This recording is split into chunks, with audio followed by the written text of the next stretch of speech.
has marked this year's Madaraka Day celebrations under the theme Education, Skills and the Future. And our attention is turning to the role of TVETs in shaping Kenya's workforce.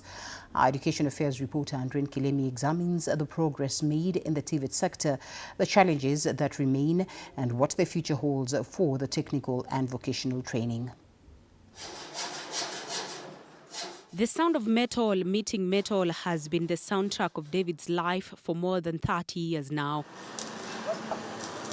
In this modest workshop, every spark tells a story of hard work, resilience, and a skill that has stood the test of time. Kwa majina naitwa David Ramogi, nafanya kazi ya welding. Nimeifanya since 1994. Paka leo bado naifanya. What began as a school subject became a profession that has fed his family, built his home, and educated his 6 children. Hii kazi mimi nilianzia kwa secondary school. Nikachagua metal work because mimi ni mtu wa Island, nikaona waje nifanye metal work at least. Nyakati hiyo ilikuwa watu wengi wako wanaifanya. Lakini mimi niliamua tu niingie nifanye. Nione nilikuwa na interest nayo. Sasa vile nilikuja nikakuwa introduced na uncle yangu. Na hivyo ndio vile niliingia na nikaanza. For David, welding was never just a trade. It was an opportunity. And today, thousands of young Kenyans are discovering similar opportunities through technical and vocational education and training institutes, commonly known as TVETs. Across the country, TVET colleges are reporting a growing number of students walking through their gates. We have seen quite a big enrollment, contributed to government scholarships through health. Remember, there is scholarships. The students were categorized in different levels. The extreme needy, and less needy. So that each student is categorized at a category where he or she belongs. We have seen this work because TVET fee is at 67,189. And the government, as every student enrolled in TVET institution, is entitled to government scholarship and help loan. So this has made it, in fact, the parent is only supposed to pay 13,400. This has made it cheap for TVET training. And this is realizing the theme of now, education, skill, and future. Because once student has been trained, he has a future living. You don't have to be employed because of TVET. So this has really increased the enrollment in TVET. Remember, earlier TVET institutions were only 47.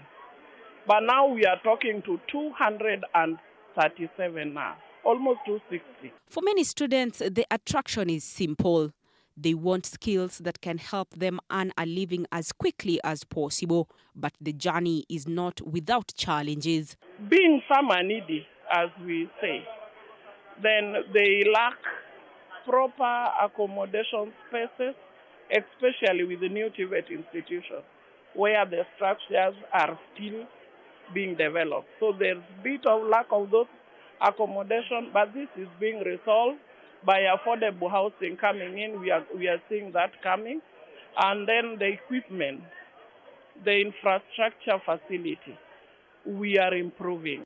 As more young people turn to TVET institutions in search of practical skills, questions remain about how these programs are designed and whether they truly prepare graduates for the job market. All of TVET SIDAC is to provide for a curriculum that is competence-based, which enables youth and other people to be trained in a way that whatever skills they acquire meet the market, meet the industry needs. And by that one first, we are able to reduce the unemployment by 50% because we are training people with the requisite skills to fit into the market. And we are aware right now, the universities are also getting ready to absorb the graduates who are coming from TVET institutions. Right now, the universities are working on university competency-based education framework, a very seamless and clear connection from CBC at basic level to CBET at TVET level to universities. Unlike traditional learning models where students may spend years in training before entering the job market, the competency-based system allows learners to gain employable skills much sooner. So by modularizing our curricula, we have allowed our youth to participate in employment after 3 months. and getting a skill that is employable. So in 3 months, a person is able to take programs that enable them to participate in the economy. It's a complete program. For example, you can take a complete program in painting. You are certified and you are allowed to go, so that when you come next time, you can take another program in possibly laying of gypsum, which is another employable skill. When you go again and work and get little money to pay fees, you come back and do possibly tiles. For years, many families viewed university education as the only path to success, while TVETs were often seen as an alternative for those who had missed out. But that perception is slowly changing. Are no longer a second place pathway for training. What we have in the Ministry of Education now are different pathways, and anybody should be able to progress to the pathway that is befitting for each and every one of us. And I would like to tell parents very, very loudly that nobody is a failure. There is no parent or guardian who should be able to pronounce to the young people that you have failed. Nobody fails. Beyond certificates and classrooms, TVETs are creating pathways to livelihoods, entrepreneurship and dignity.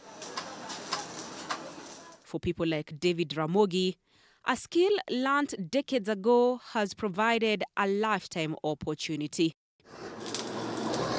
Andrin Kilemi, TV 47.